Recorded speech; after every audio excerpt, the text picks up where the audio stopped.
और इस बार चर्चा है एक ऐसे बम की जो परमाणु हथियार तो नहीं है, लेकिन इसकी तबाही किसी छोटे न्यूक्लियर बम से कम नहीं मानी जाती।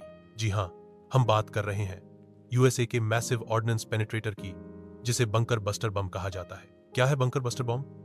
यह बम कोई साधारण बम नहीं है।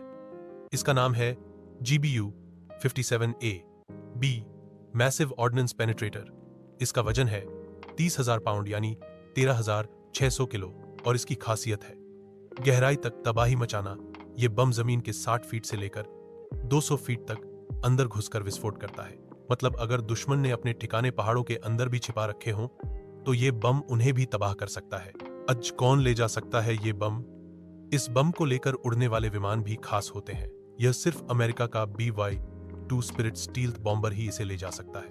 इतना भारी बम, इतने गहरे लक्ष्य पर हमला, यह सिर्फ दुनिया की सबसे उन्नत वायुसेना ही कर सकती है। इजराइल के पास इस बम को गिराने की क्षमता नहीं है, इसलिए अगर ईरान पर हमला होता है तो यह सिर्फ अमेरिका ही कर सकता है। क्यों है ईरान इस समय टारगेट पर? ईरान का फोर्डो शहर है, यहाँ पर ईरान की न्यूक्लियर फैसिलिटी है।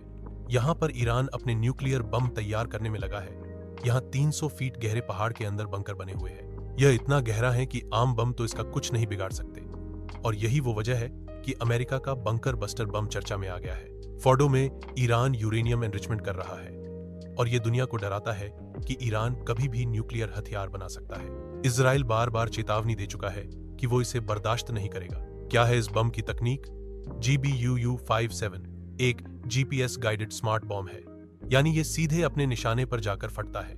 इसमें H6 नाम का हाई एक्सप्लोसिव प्रयोग होता है, जिसकी ताकत इतनी होती है कि जमीन फट जाती है और बंकर चकनाचूर हो जाता है। इसका ब्लास्ट रेडियस इतना बड़ा है कि कई किलोमीटर दूर तक शॉकवेव्स महसूस होती हैं। इसका प्रभाव, अगर ये बम कभी ईरान पर गिरता है तो वो सिर्फ एक बम नहीं होगा, वो होगा एक संदेश कि अमेरिका और इजराइल परमाणु हथियारों के खतरे को सहन नहीं करेंगे। लेकिन इस बम के इस्तेमाल के साथ आता है एक बड़ा खतरा, रेडियोधर्मी प्रदूषण और सीधे युद्ध की संभावना।